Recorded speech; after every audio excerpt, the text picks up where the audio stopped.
Welcome, dear patients, to the Dice Asylum, a bedlam house of beveling bones, bringing boons and banes to bards and barbarians alike. Do check in with reception, for I believe you may have come down with a case of role repression and Nat 20 neurosis. Our courteous cast of crazies will ensure that your dodecahedrons will be downright demented before dawn. Though the modifiers may be maladjusted, there's always room for a breakthrough. Have a seat, check your restraints, and the doctor will be with you shortly.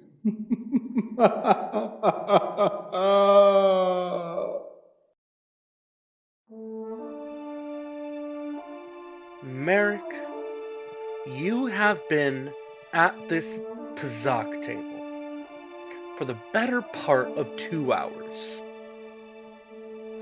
Don't I know it? The men gathered around the table from all different creeds and groupings all seem to be the stranger sort, but there is one man who all night has been kind of putting you through the ringer. And his name is K-Burn Vant.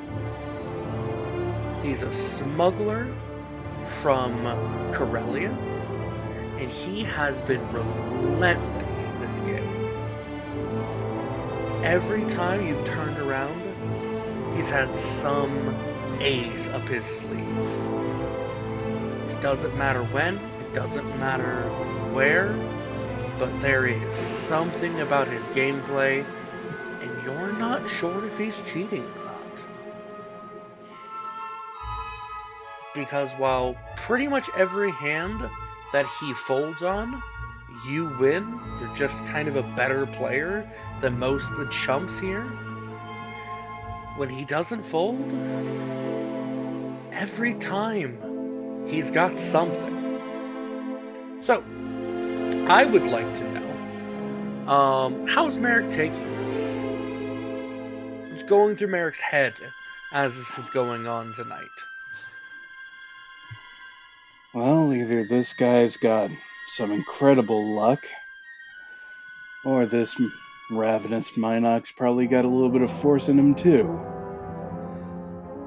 Not like that's gonna do him any good.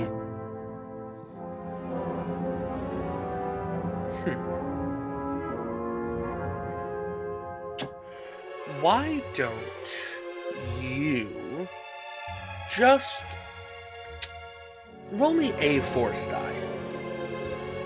Just kind of using your general feeling of the force. Just getting an idea. Even if you're not actively using it, seeing if, like, one of these hands you can sense something. I know you don't have any force techniques, but...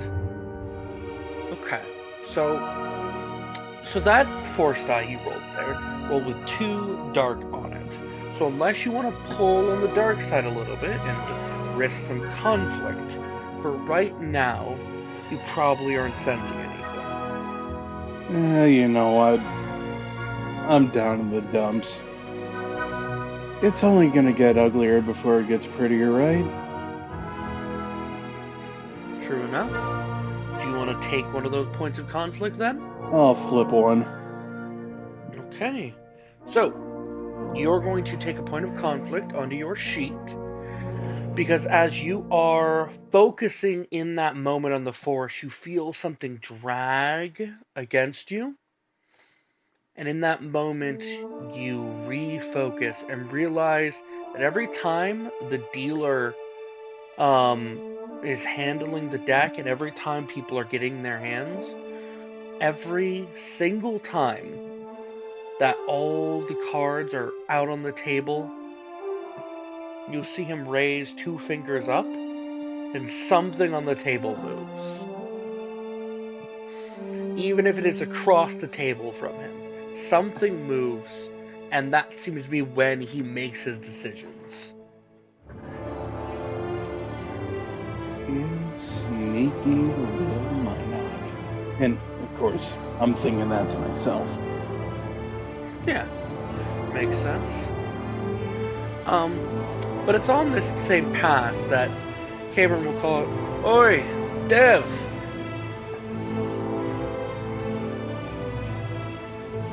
Hmm? How about we make this pot a little bit more interesting? You have what, 800 left in chips? Looks about that way. Well, why don't, for this next bot, since we're about at the end of the night, he's gonna push forward double that many. I win, you take my pot, you win. No. You'll take it. I'm putting it all on the table. Not even gonna worry about what cards are gonna be what cards coming up. Everything all at once. What do you think? I think you sound pretty confident. You know me, Dev. Or you don't. I know a little bit more than you think. I'm in. Fair enough, Dev. Alright. And cards start getting played out. The moment continues further. And as people are watching from both sides, excited for what is essentially the kind of highest stakes of the night. I mean, this place doesn't do high stakes. What you guys have on the table right now is probably more than any other table in this establishment. But, for what it's worth, now that you're here, it's going to be one hell of a challenge. Because you're talking about winning better part of, I mean, enough credits to pretty much get you whatever you need. Let's be honest. Let's see. Maybe even transport off this rock. Let's see. I've got 800. He's got doubles of 1600. That's a 2400 we're looking at here. Give or take. Correct. Yeah, give or take. There's probably like a few extra chips on both sides. And as the two of you get further and further into the game, Marek, are you going to play this honorably, or are you going to try and cheat? I'm going to play it honorably, but since I know what he's up to, I'm going to make sure I have a firm hand on my cards whenever he tries to pull that trick. Okay. So, then with that in mind, I need you to roll me. What's a good roll for this? You know what? In this instance, I'm gonna have you make me,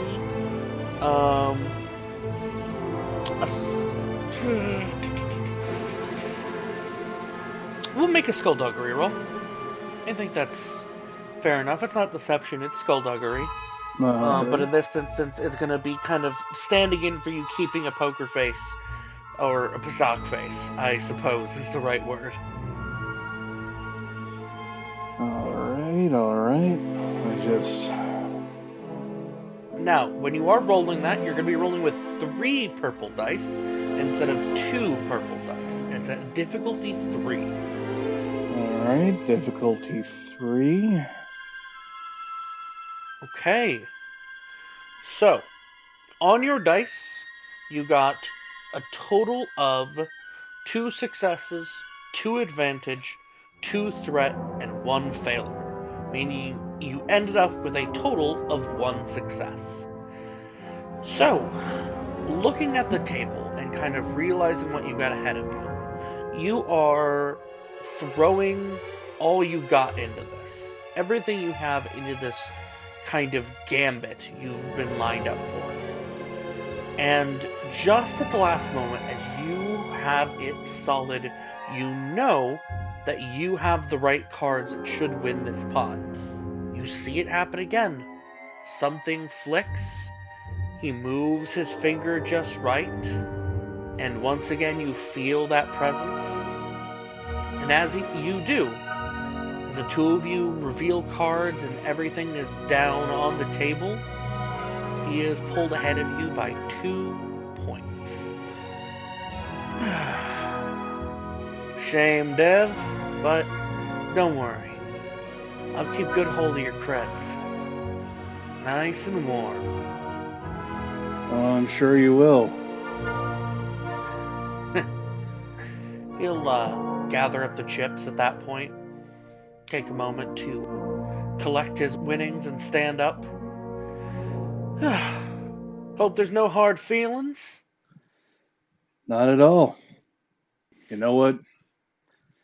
Good luck out there, and may the force be with you. He stands up at that. Right. He gives you a nod and he'll slink off to the counter to go cash in his chips. You stinking cheating shutter. Alright, Marek. You know you've been cheated. You know you've been had. And that man is cashing in his chips and getting ready to head out the back door. Are you going to let him go, or are you going to try and follow after? You know, it's at least good courtesy to let a guy know that you're onto him. You know, fair enough. Not an unfair point to make. Like, so, do you want to follow him out into the alleyway then? Yeah, although I'm not going to make it look like I'm following him, I'm going to make it look all natural and stuff. Like we just ran into each other. Yeah, well, Marek, why don't you make me a stealth check? See how well you can blend in through the crowd here. Difficulty? I'm gonna say difficulty 2. There's a few other Deveronians in here.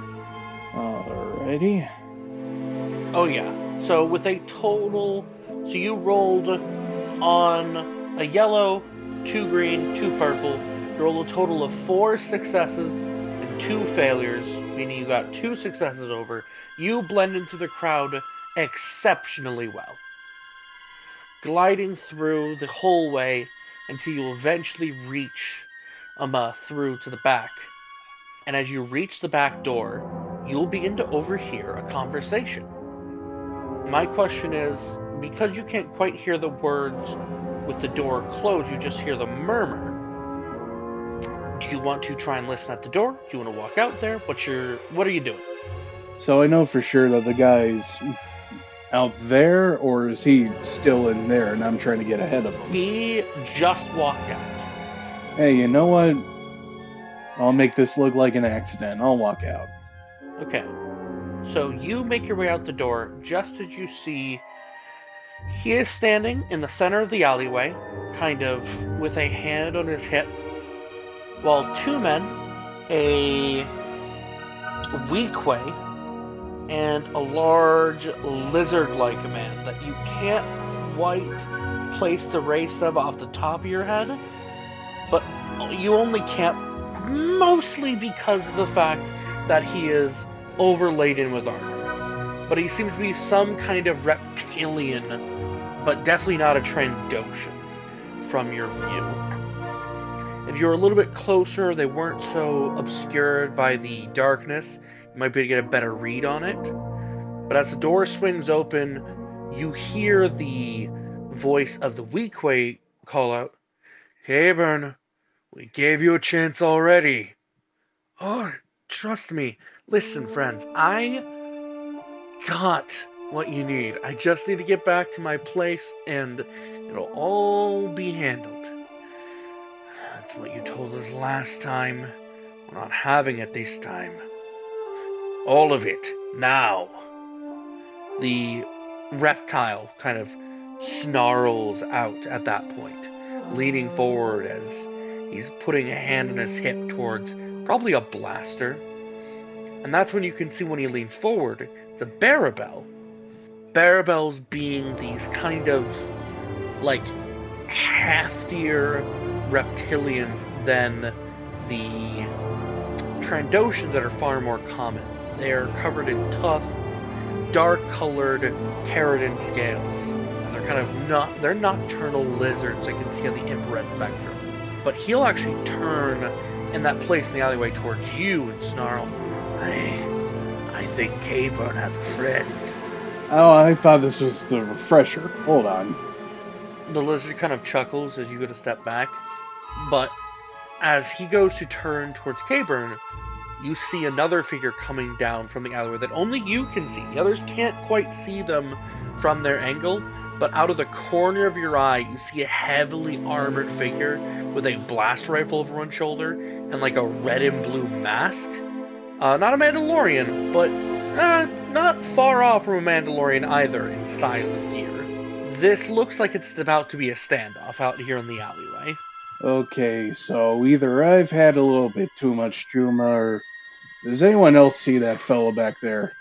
As soon as you point that out, Cayburn kind of doubles back for a second to throw himself into cover. The two men at the end of the alleyway, the Weequay and the Barabel, both draw weapons, and you'll hear from the alleyway a man shout out, "You keep your mouth shut?" Ugh. And he'll step around the corner to see you, the smuggler that dove into cover that's near you, and the two that you'll kind of glance up and sigh, Redisk, Naraka. All my bounties in one place. There's a soft collection of swears that release from Cayburn's lips as he looks back to you. Well, I gotta say, this night's really shaping up, ain't it? Yeah. The bounty hunter, as he's now revealed himself, calls out, "Listen, I'll give you the same offer I give all the people I'm coming to bring in. You all are worth a hell of a lot of credits, but you're worth a lot more alive than you are dead. So, I'll give you one shot. You turn yourself over, or I'm going to be bringing in 3 corpses." There's a quiet from the other 3, kind of waiting for one of them to make a move, but obviously the bounty hunter has the heaviest firepower. These men are all armed with holdout blasters, not the hefty blast rifle that's currently swung over the shoulder of this large bounty hunter. Now let's see, hypothetically, how much are these fellows worth alive? His head will shift over to look at you. He'll hike a thumb at the 2 men in the alleyway. "Those 2 are guild contracts, runt. But that one over there," he'll point to the smuggler currently hiding behind cover, "about 2,000 credits. Why, you want a cut?" Well, I don't know. Yeah, I'm gonna look over at the smuggler who's no doubt behind me. I Blast. think you got a comparable number, don't you, Chief? You get me out of here, I'll give you half. Tempting. We both walk away with a lot more than we got coming in. What'd he do? The bounty hunter goes to open his mouth before you'll see a blast bolt fly from the end of the alleyway, kind of glancing into the side of his armor. It seems the Barabel took that moment to fire. From that, we're going to begin the shootout in the alleyway. Oh no, that's just rude. Alright. I'm going to have each of them roll initiative. They're going to be rolling off of, I think this instance, kind of everyone was waiting for it, so this is going to be off of cool. So I need you to roll me initiative off of cool too, please. Alright. Snake eyes. Okay, so you are... Yeah, so you are sitting there with 2 successes, meaning you're kind of at the front of the pack, you and the pirate leader. So he will very quickly in that moment, as the first blaster bolt is shot, kind of grimace, "Oh, you've done it now!" And the Weequay will stumble back into cover, reaching out for a moment before he'll hold his blast pistol out, try to fire a shot from his hold-up blaster into the large bounty hunter, just kind of firing a shot off to try and catch him off guard. The shot will mostly glance off his armor, but you do see him kind of grunt in response, as it seems that to some degree the shot did make contact and do some damage to the armored figure. That leaves you, Marek. to go next. So remember, you give a maneuver, and you have an action. So maneuver can let you move essentially anywhere within the short range band, or can move you from it with 2 maneuvers out into a medium range band. For people who are listening won't see this on their end, but if you click on your token, you can click the little toggle combat distances at the bottom left, and you can see how far those are, for just kind of like ease of mind. But that's mostly just for like interpretation. So in that moment, you have the brief. Oh my god! I'm just having the time. Okay, now I can see it a lot easier now. Yeah, there you go. Okay. So you'll move where you want to move when you do your maneuver. Generally want to describe where you're going and where you're moving for this, and what pieces of the environment you want to take advantage of in the moment. I see that I see this wall right here, and I'm thinking that's a pretty good distance. That's a pretty nice distance going. Okay. So Marek, you duck across part of the alleyway, managing to avoid the couple of puddles in your way, and throw yourself behind a stone wall for cover. Oh no, I wasn't on that side. Oh, this side. Okay, got it. Yeah. So on the side that's on the side with the bounty hunter behind you, kind of leaned up against it, and the pirates further down the alleyway from you. Alright, now I'm gonna pull up my holdout blaster. I gotta check that. This thing's got a stun setting? It does. You can set it for stun. Alright. Hey. If you're wondering what stun does, it just does damage to strain instead of phase. Hey, tell you what, big guy. I'll help you out with these two, huh? You don't get an audible response, but you do see him nod in your direction. Alright. Gonna set this to stun, and I'm gonna take a big shot at the big fella. Alrighty. That's gonna be range light, I believe. Yep. You're gonna roll range. Well, you're gonna want to roll your weapon itself. Oh, right. Yes. We want to target who you're targeting from my end. So, just so I know again, are you targeting the Barabel or the weak way? The weak way. Okay, so you're leaning over the side of the cover to the guy in the back. Oh, I'm sorry. And trying to pop the. I meant the Barabel. Oh, that's totally fine. So the Barabel, who's kind of moved up further into the alleyway, ready to start firing some more. You line up a shot with him. Go ahead and make me that shot. Alright, any adjustment to difficulty? No. Alright. Let's see. Ho-ho! Okay. That is a success with a spendable advantage. Do you remember how to spend advantage in this system? Not quite. I think I can pull up a chart, though. Yes. So for this instance, it's not really all that important, because there aren't really any allied characters unless you're counting one of the people in this combat as an ally. Or you'd like to try and notice something important on the ongoing conflict. Otherwise, none of the other advantage pieces will really be that helpful for right now. You know what? But I'll notice something important. Okay. So what you will notice then, as you're leaned around the corner and trying to take the sight in, so the guy in the back is definitely the captain, but more noticeably, you see, rather than having done anything with his offhand with a weapon, you see he's pulled at a comm link and is trying to talk into it while he's pulling himself into cover. He is in the moment, like, communicating with someone. Ah, Sith spit. He's got a wire! And then you'll fire that shot off, dealing 2 to the Barabel, making him stumble back for a second, but it seems that he managed to kind of resist most of the hit, and that will be the end of your turn as you lean back into cover, kind of taking a moment. Caburn will look between you, the bounty hunter, the 2 men in the alleyway, and he will make a break for it. He takes 1 maneuver to dive forward kind of pushing off from the side of the wall.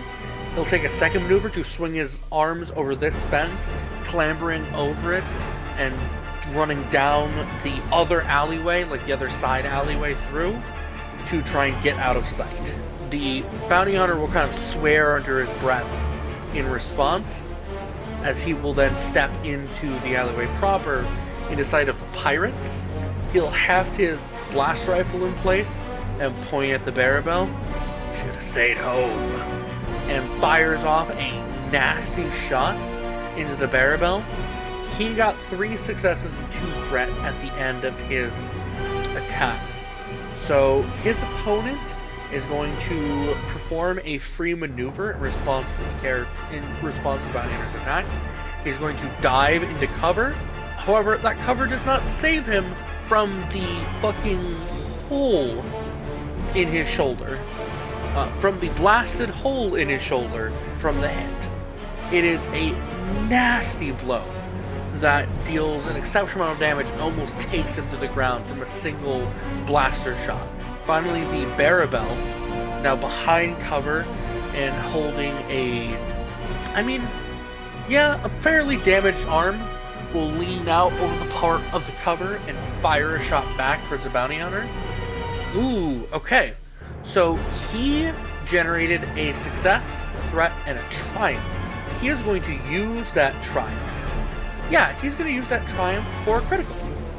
He's going to inflict a critical on the bounty hunter to try and weaken him for a fearsome wound.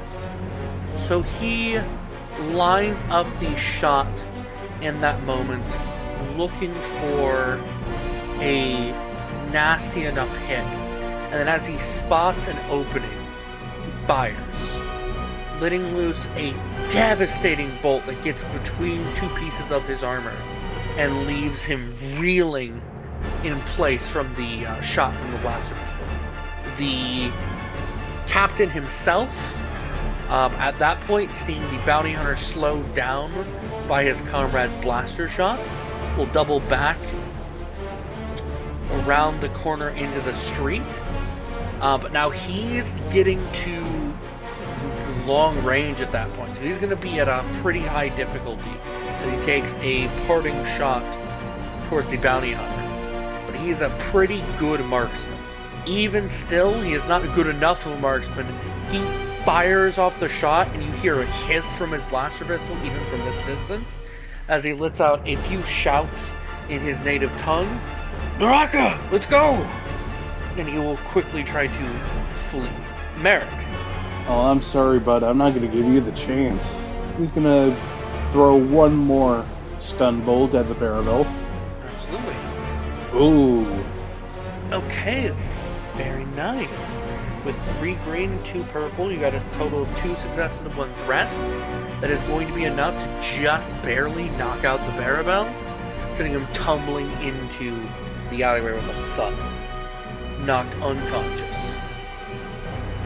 However, as he clatters to the ground unconscious, the rest of the fight, you can hear footsteps going in both directions, kind of scattering. The bounty hunter shouts a few times after them. "Oh, I'll find you both! Don't think you're going to get very far," he says, but you can already tell he started walking at this point. He's making sure that they're not coming back, as he'll stomp over to the Barabel for a moment and kick it with his foot. At least it's alive. Oh, hey. That'll have to be enough. At least someone's going to be making creds tonight. What, you get robbed? Ah, I got swindled by our dashing friend. Well, the only thing he swindles... So, just in... Oh, sorry. No, go ahead. He says he's, binding up the Barabel. So, just in case I run into him again, what exactly did he do? He's been participating in the Wookiee fur trade. Other than that, normal sort of things for the cartel, spice and the like, but Trandoshans seem to really like him. He'll bring in pelts for them and, that sort of thing. On the nastier side of crooks. Oh, That just ain't kind at all, ain't it? Yeah, that's a word for it. Here, he pulls something out from the guy's pouch and holds it out. Take this as recompense. Whatever he's got in his cred stick's yours, kid. I get robbed, I rob someone else. That's just the circle of life, ain't it? Suppose it is. uh, uh, so, if you're gonna go after that guy, a little bit of a tip for you. I noticed it while we were playing Bazak. Guy's a little touched by the Force, if you catch my drift. you Jedi? Nah, wasn't too good for it. Hell of a thing to notice. Alright, well, how are we gonna get this thing back to the guild? Alright.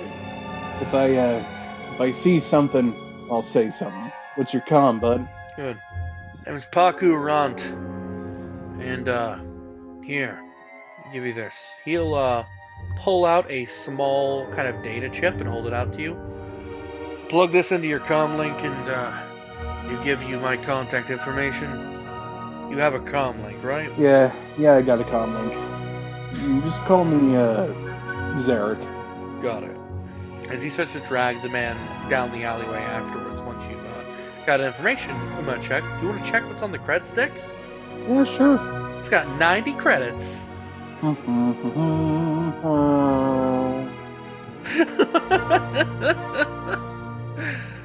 Hey, you didn't break even. I could have broke even, but you know what?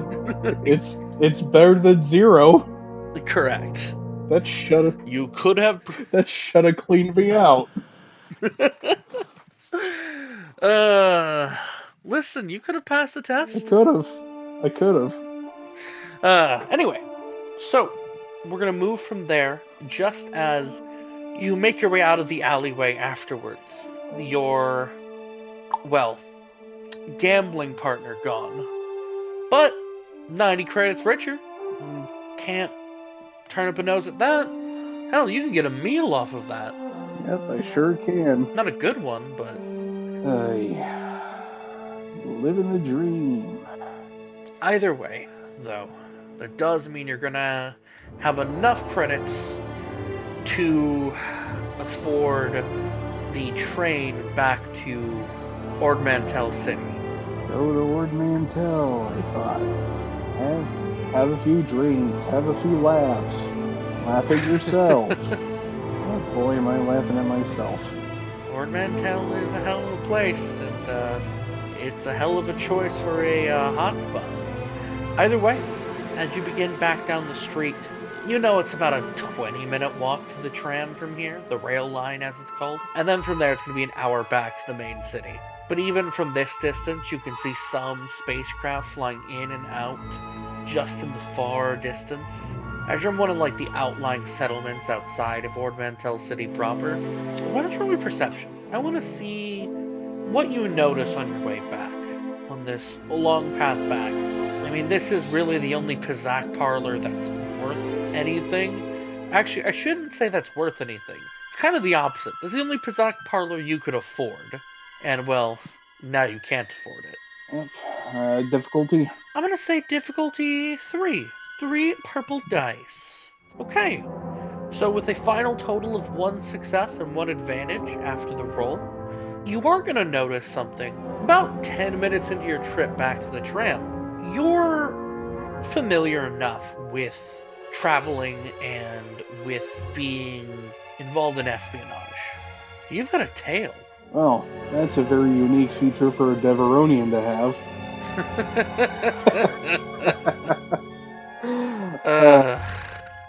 You explode. Anyway. Just spontaneous combustion. Anyway, so, yeah, I'm gonna be playing it cool. Okay, so you play it cool, and you get closer and closer to the tram, but just as you are pulling around the next corner, your tail will kind of move to catch up with you, and a woman's voice that's relatively familiar, although you can't quite place, will call out, "Shame to end up in this slum, huh? Padawan Synthor?" Is that who I think it is? Depends. You want to turn around and find out? If you have your lightsaber out in a pair of stun cuffs, I am going to be very disappointed. I don't have a lightsaber, kid. And he's going to turn around. She will kind of sigh out at that. And you'll see a woman in a nice black jacket with white cuff on the top, a white t-shirt, some kind of tan slacks, and brown work boots, is standing in front of you, her arms crossed, with a sly smirk on her face. Anara Creed, don't worry. I'm just an informant for the Jedi Order, not actually a Jedi. I believe we may have heard or encountered each other once or twice, but never direct. I generally work with the Sentinels of the Jedi Order, but other tasks from time to time. Republic intelligence and all that. Or, I suppose more accurately, fringe intelligence, eh? Oh, that's quite an industrious career. Although, I think you might have been misinformed. I'm not exactly a padawan these days. No, but we shouldn't talk here. She kind of thumbs over at the alleyway nearby. You mind? Not at all. You'll follow her lead. She'll walk into the alleyway with her leaning against the wall. I'm hoping that this will be, let's say, a step on the path of clearing your reputation. My reputation? Oh, you mean the one that everyone looked dirty at while I was being escorted out of the temple on my hands and knees? Not unfair. But, well, you may not be part of the Jedi Order anymore, but the data and information aside that has told me that you, well, let's say, still find the time to act like a Jedi anyway. You can take the Jedi out of the Order, but you can't take the Jedi out of the Jedi. Something like that. So, how do you feel about politicians? Absolutely hate them. How do you feel about activists? Oh, you mean the people who actually get stuff done? The sort, yeah. Way better than a politician. Well, I have a contact who, let's say, the wrong kind of people are after him. He's good people. And people in the underworld want him gone. And he, or his people, reached out to my people, reached out to me. What kind of players are we talking about here? Well, the man you'd be protecting is Alaric Dornelles. He's former Republic Army, but after, let's say, some political drama, he was removed from his position and instead became a advisor here on Ord Mantell. Let's see. Is there any way to check if that name rings any bells? Yeah. Why don't you roll me a diff 2 underworld knowledge or a diff 3 core worlds knowledge? I'll definitely take the underworld challenge because I get a negative setback even though I don't have any setbacks. Fair. Okay, so Marek, you have a little bit of information. That's a total result of a fail with an advantage. So I'm going to give you a little bit of intel here, okay? Alright. So, what you do know about Alaric Dornelles is that he's a pretty vocal enemy of the pirate gang called the Void Fang. Now, that's interesting because you just ran into a member of the Void Fang, Captain Okar Reddisk. The Void Fang are kind of infamous pirates, traders, slavers, that kind of sort, that have started to grow a bit of a reputation for themselves, but are primarily a problem, not here on Ord Mantell, but on a planet called Kijimi? Your sources that you have kind of back and forth. It's a big galaxy. You're not always going to have perfect information on what every planet is. But it's an important enough planet that it has a senator, so it's gotta be somewhat important. And these pirates are generally from that area. So I bet when you saw me take on that Void Fang member, you figured the coast was clear on that. I'll be honest, I didn't spot that. No, what... Well, man, that's a shame. It was one heck of a fight. I bet, Padawan Centaur, or Marek. Well, So part of this is actually not so much focused around Mr. Darnell's, though. Obviously, the job is keep him safe, keep him protected, right? But he's not really the one who sent for you. It was Then who was? a Jedi Master by the name of Jonah Kinnear. He heard that you were in the area and made a request through a Master Astara that I be reached out to about you. Of course he went to Master Astaro, the only one in there I can trust. Well, that's sort of the thing.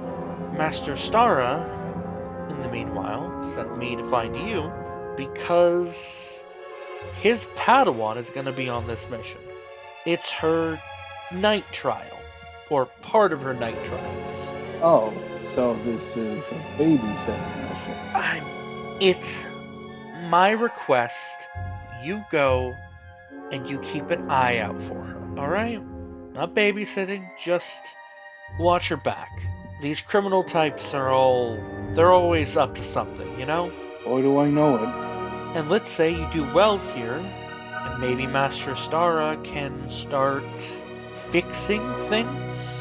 Honestly, what's there to fix? I don't even know what happened. Yeah, well, maybe we can find answers together, huh? Listen, it's just a request. You don't have to go, but they're meeting tonight. Well, in the wise words of Atten Rand, why the hell not? Enough. Alright, you're going to want to take the rail line, since it'll be here soon.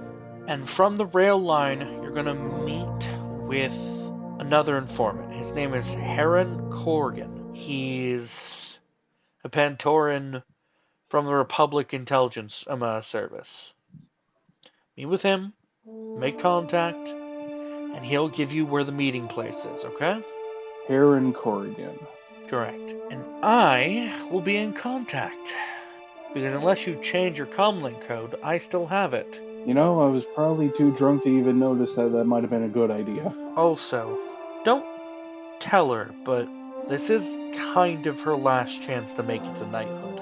So who exactly is this Padawan? Her name's Adelamir. She's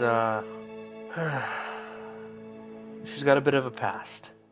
Dealt with some trauma a while back, and it's slow to progressive, let's say.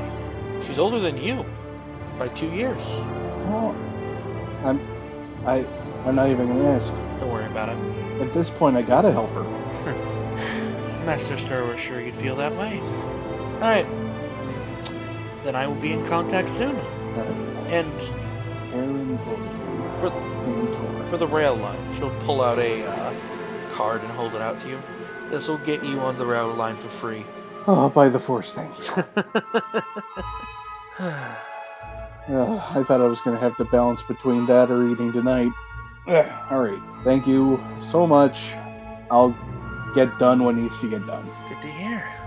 And with that, she'll slip deeper into the alleyway, and you've got to catch a rail line. It's not a long trip from where you are back into the city, but you're getting back pretty much about like late afternoon, early evening when you finally get off the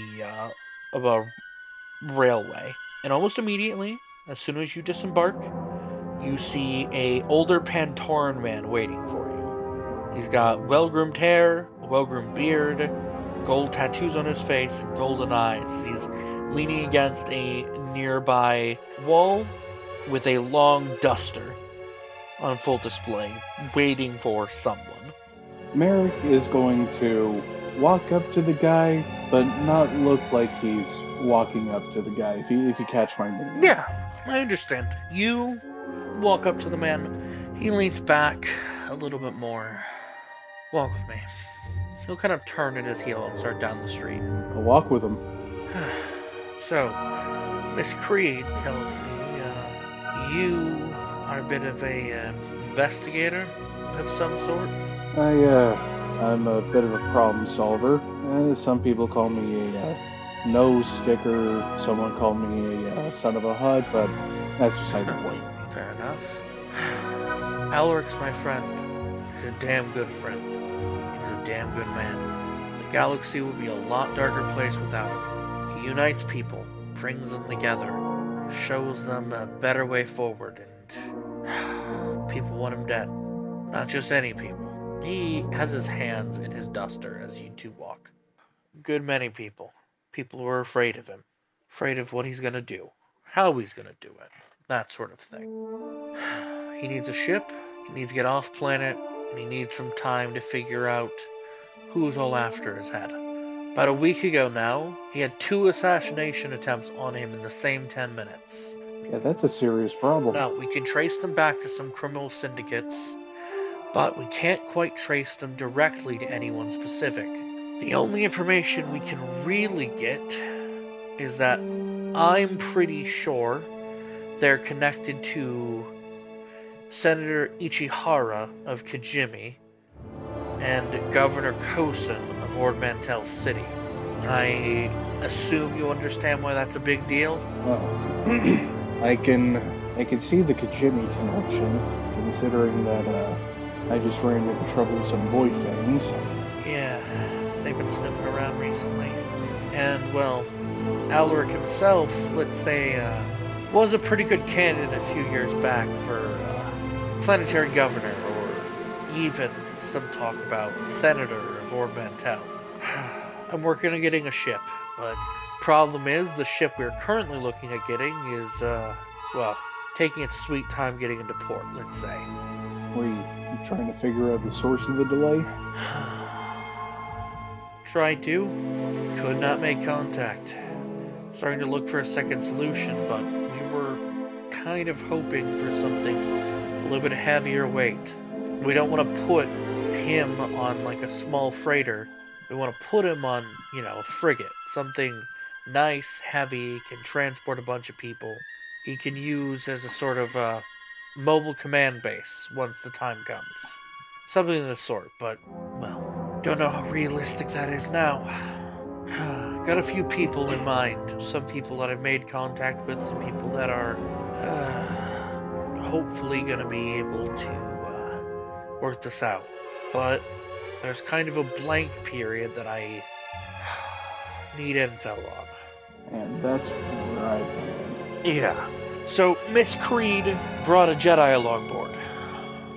Thing is, that Jedi apparently has history with Senator Ichihara. I want to know what it is. You got a initial vibe of that history? Good? Bad? Can't tell. Ain't anything that I've found that has any clear evidence or information. It's all Jedi records. Which means you're going to have to get it from her more than likely.